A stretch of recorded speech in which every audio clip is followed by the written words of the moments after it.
እሺ ተመልካቾች እንዴት ናችሁ? ኢትዮጵያ ውስጥ አንድ ኢኮኖሚ ነው ያለው። ነገር ግን ሶስት የምንዛሬ ዋጋ አለ። አንድ ምርት አለ፣ የውጭ ምንዛሬ የሚባል ምርት አለ። ሶስት የተለያዩ ደግሞ ገበያዎች አሉ። ሶስት የተለያየ ዋጋ አለ እና የኢትዮጵያ የምንዛሬ ገበያ ምንድን ነው እያሳየ ያለው? ይህን እኔ የዋጋ ልዩነት ነው ብዬ አይደለም ማስበው።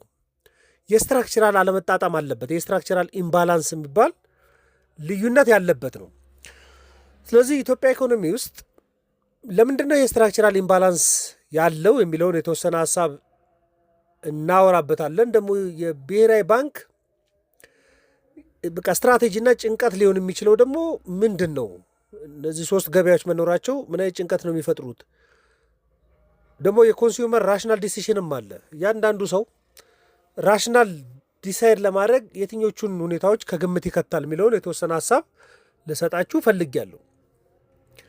ለመኖሪያና ለንግድ የሚሆኑ ሱቆች አንድ ላይ በመገናኛ የመዲናችን መሃል በሆነችው መገናኛ ከእስራኤል ኤምባሲ አጠገብ እንዲሁም ከሃይሌ ሪዞርት በቅርብ ርቀት ላይ ከባለ 1 እስከ ባለ 3 የመኝታ ክፍል አማራጭ ያላቸውን አፓርትመንቶችን በ660 ሺህ ብር ቅድመ ክፍያ ብቻ አቅርበንልዎታል። ለንግድ የሚሆኑ ሱቆች ነዋሪ በሞላበት ህንፃ ላይ ከ24 ካሬ ጀምሮ በ300 ሺህ ብር 10% ቅድመ ክፍያ ጀምሮ ቀሪውን ክፍያ የእርስዎን ፕሮግራም መሰረት አድርገው የሚከፍሉት ምርጥ እድል። በእኩል ሰዓት የሱቅና የቤት ባለቤት ለመሆን በ096921 1919 ይደውሉልን።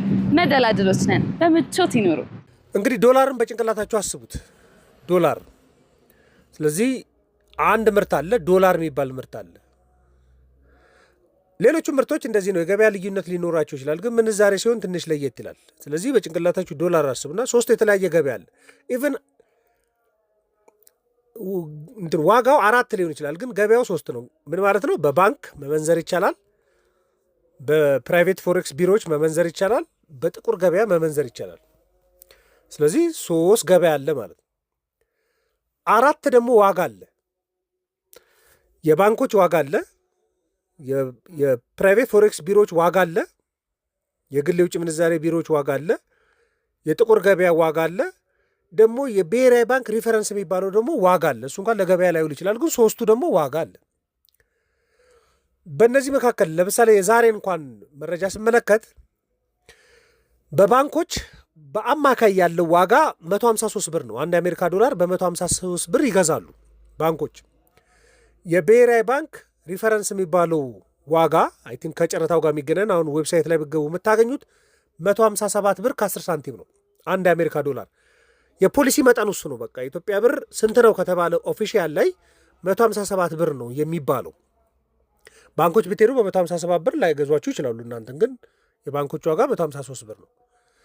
የፕራይቬት ፎሬክስ ቢሮዎች ሳይ በአማካይ 174 እና 175 174 ብር አካባቢ ነው ያለው። ጥቂት ናቸው ፕራይቬት ፎሬክስ ቢሮዎች ያሉ። የጥቁር ገበያንም እያየው ነበር። የጥቁር ገበያ ወደ 186 ብር ነው። ምን ማለት ነው? በጥቁር ገበያና በፕራይቬት ፎሬክስ ቢሮዎች መካከል የ12 ብር ልዩነት አለ። በፕራይቬት ፎሬክስ ቢሮዎችና በባንኮች መካከል የ21 ብር ልዩነት አለ። የብሔራዊ ባንክን ሬት እንቶ በጥቁር ገበያውና በመደበኛው ባንክ መካከል ደግሞ የ33 ብር ልዩነት አለ። ምንድን ነው የሚያሳየው? ከባንኮች 1 ብር የ2 ብር ምናምን ልዩነት አለ። አንዳንዶቹ ጋር 153 ብር ከምናምን ሳንቲም ይሆናል። አንዳንዶቹ ጋር ደግሞ እስከ 154 ሊደርስ ይችላል። ስለዚህ ከባንክ 1 ብር 2 ብር ምናምን ሊለያይ ይችላል። ምንድን ነው የሚያሳየው? ይሄን ከተባለ ምንም ማያከራክረው ጉዳይ የምንዛሬ እጥረት መኖሩን ነው የሚያሳየው። ምክንያቱም ባንኮች በ153 ብር ይገዛሉ ከአንድ ደንበኛ። በተወሰነ መልኩ የባንኮች ዋጋ ቁጥጥር ያለበት እንደሆነ እኔ ይሰማኛል። ደግሞ የሚደጎም ነው። ለምሳሌ በጨረታ ለባንኮች ይሰጣል ማለት ሰብሲዲ ይደረጋሉ ማለት ነው። በጨረታ መግዛት ይችላሉ። ግን በተወሰነ ቁጥጥር ያለበት ነው። ብትን አድርገው ክፍት ሊያደርጉ አይችሉም። እንደዛ አይደለም የሚታሰበው። በኢኮኖሚክስ የሚታሰበው ምንድን ነው? የባንክ ተመን የፖሊሲ ተመን ተብሎ ነው የሚታሰበው። የጥቁር ገበያ ተመን ደግሞ ትክክለኛ የማርኬት ኢኩሊብረም ፖይንት ነው። ፍላጎትና አቅርቦት፣ የመግዛት አቅም የተጣጣምበት ዋጋ የሚባለው እሱ ነው። ስለዚህ በተወሰነ መልኩ ቁጥጥር እንዳለበት ይሰማኛል። ደግሞ እንዳትረሱ በባንኮች ውስጥ 50 ከመቶ የሚሆነውን አቅም የያዘው ደግሞ የመንግስት ባንክ ነው። ስለዚህ ሬትን ዲተርማይን የማድረግ አቅም አለው ኢትዮጵያ ንግድ ባንክ ማለት።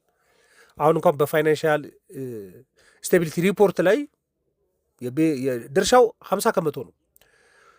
የብሔራዊ ባንክ መጠን ደግሞ አለ 157 ብር አንድ አሜሪካ ዶላር። ይሄ የፖሊሲ ሲግናል የሚባለው ነው። የፖሊሲን ዋጋ የሚያሳይ ነው በጨረታ የሚወጣው። ግን እነሱ ከብሔራዊ ባንክ ላይ በ157 ብር ገዝተው ከዛ ከፍ አድርገው ነው ሊሸጡ የሚችሉት። የፕራይቬት ፎሬክስ ቢሮዎች ደግሞ ወደ 174 ብር አካባቢ ላይ ነው ያለው። ምክንያቱም እነዚህ ገበያዎች ደግሞ በግማሽ ሊበራላይዝ ናቸው፣ በግማሽ ገበያ ተኮር ናቸው። ግን መርሳት የሌለባችሁ ደግሞ የፖሊሲ ቱል መሆናቸውን መርሳት የለባችሁ። ብላክም አይሆኑም፣ ባንክም ሊሆኑ አይችሉም። መሀል ላይ የሚጫወቱ ናቸው። ምክንያቱም የሚሰጣቸው ሚና እንደው ጥቁር ገበያ ላይ ያለው አክቲቪቲ ወደ መካከል ላይ እንዲመጣ መካከል ላይ ሚዲየተር ሆኖ የመንቀሳቀስ ነው። በአነስተኛ ልዩነት ለምን ወደ ጥቁር ገበያ ሄዳለሁ የሚለውን ፈላጊ ለመሳብ ነው። ባንክ መምጣት የሚፈራ ካለ ያልቻለ እንኳን ለማለት አይቻልም፣ ባንክ ቤትም ቦታ ላይ ስላለ። ግን ባንክ መምጣት በተለያየ ምክንያት የማይፈልግ ሰው ካለ እነዚህን ፕራይቬት ፎሬክስ ቢሮዎች ሊጠቀም ይችላል። ያለ ወረፋ በጣም ሲሪየስ የሆኑ ጥብቅ ቁጥጥሮች ሳይኖሩበት ሊገበያ የሚችልበት ገበያ ስለሆነ ሊመርጠው ይችላል። ስለዚህ በግማሽ ሊበራል ነው ማለት ነው። ሙሉ ለሙሉ ሊበራል ሊሆን አይችልም። ሙሉ ለሙሉ ፒውር ማርኬት ኦሪንትድ ነው ለማለት ትንሽ ያስቸግራል። ብላኩ ጋር ከሄድም 186 ብር ነው። ምንድን ነው 186 ብር ያደረሰው ካላችሁ ፒውር ገበያ ተኮር ማለት የብላክ ማርኬት ነው። ቅድም እንደነገርኳችሁ የጥቁር ገበያ ተመን ትክክለኛ ኢኩሊብረም ፖይንት የሚባለው እሱ ነው በኢኮኖሚክስ። የባንክ ተመን ግን የፖሊሲ ተመን የመሆን ባህሪ አለው። ፍሎቲንግም ቢሆን በገበያ የሚመራ ቢሆን ዝም ብለው ዝልል ብለው ብትን ላይ ያደርጉ አይችሉም ባንኮች። አንዱ ባንክ ምንም ልዩነት የለም፣ ሲሳሳቡ ነው የሚውሉት። እና በቃ በተወሰነ መልኩ ዜሮ የሚባል ሬጉሌሽን ያለበት በጣም ፈጣን ነው ጥቁር ገበያው። እና ፒውር የሆነ ፍላጎትና አቅርቦት አቻ የሆኑበት ገበያ የሚባለው ጥቁር ገበያ ነው። አንድ ሰው ስለፈቀደ ነው በ186 ብር እዛ እየገዛ ያለው እየሸጠ ያለው ወስዶ ስለፈቀደ ነው፣ ማንም ስለከለከለው አይደለም። ስለዚህ በፍላጎት የሚመጣ ነው ተብሎ ይታሰባል። እና ይሄ ኢኮኖሚ ሎጂኩ ምንድን ነው የሚያሳየው?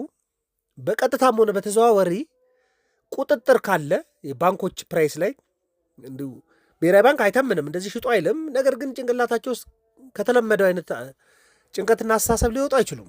ባንኮችም የንግድ ባንኮች ማለት ነው፣ የፕራይቬት ፎሬክስ ቢሮዎች ፒውር ፍሪ ማርኬት ናቸው ብሎ መናገር አይቻልም።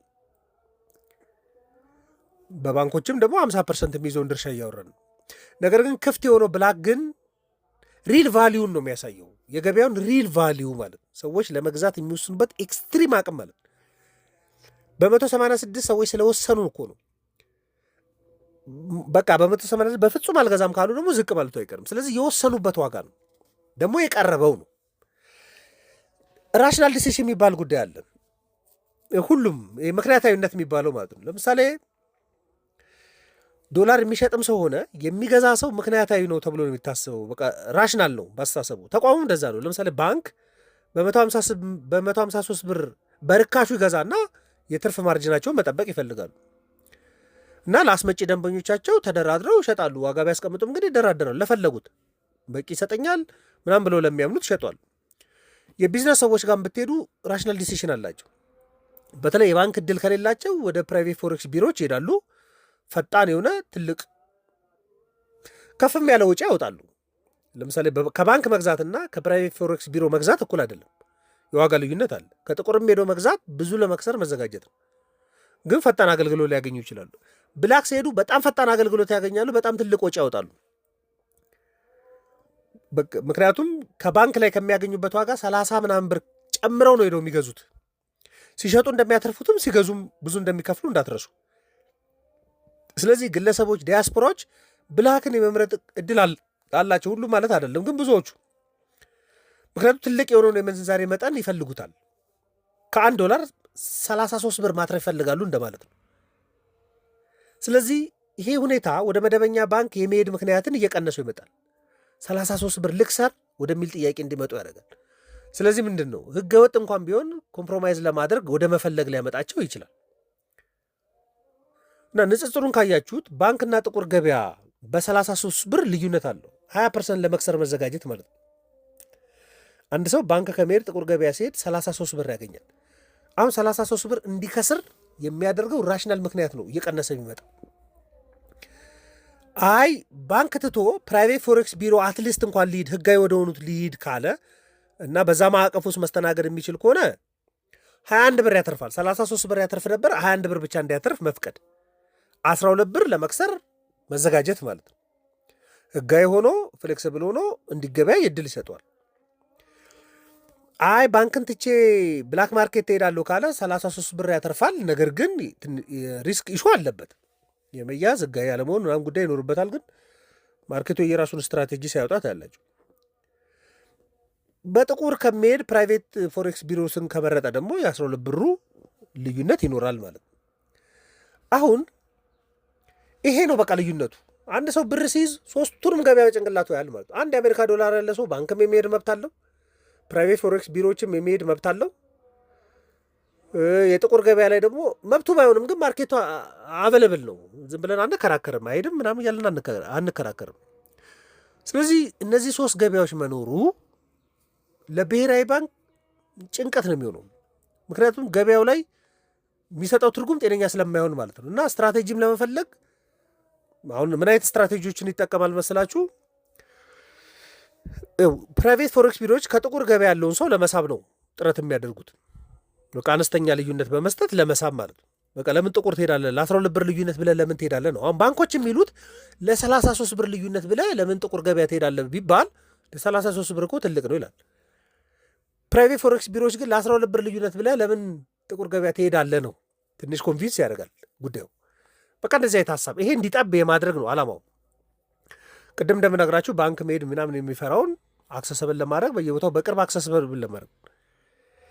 ኦፊሻል ሬቱ ግን የፖሊሲ ሲግናል አለው ብሔራዊ ባንክ የሚያወጣው።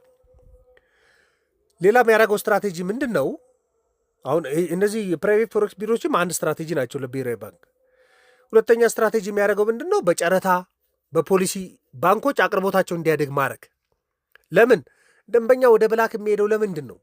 በባንኮች በቂ ካላገኘ፣ ረጅም ወረፋ የሚጠብቅ ከሆነ፣ ከፍተኛ ኮስት የሚጠየቅ ከሆነ ነው፣ የቢሮክራሲ ኮስት ካለበት።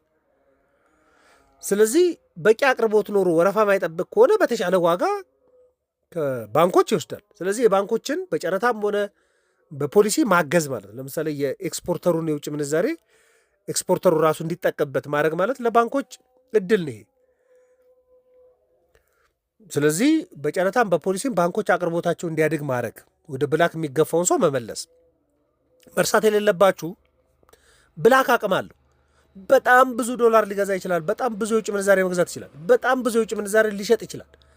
የብላክ አቅም ሊሚት ያለው አይደለም፣ በጣም ግዙፍ ነው። ብዙ ሰዎች እዛ ላይ የሚሳተፉ ከሆነ ማርኬቱ በጣም ግዙፍ ነው። በአነስተኛ ልዩነት የሚሸጥ ነው። ማርጅኑ በጣም ጠባብ፣ ምክንያቱም ስራ ማስኬጃ ወጪው ዜሮ ነው። ማርጅኗ በጣም ጠባብ ነች።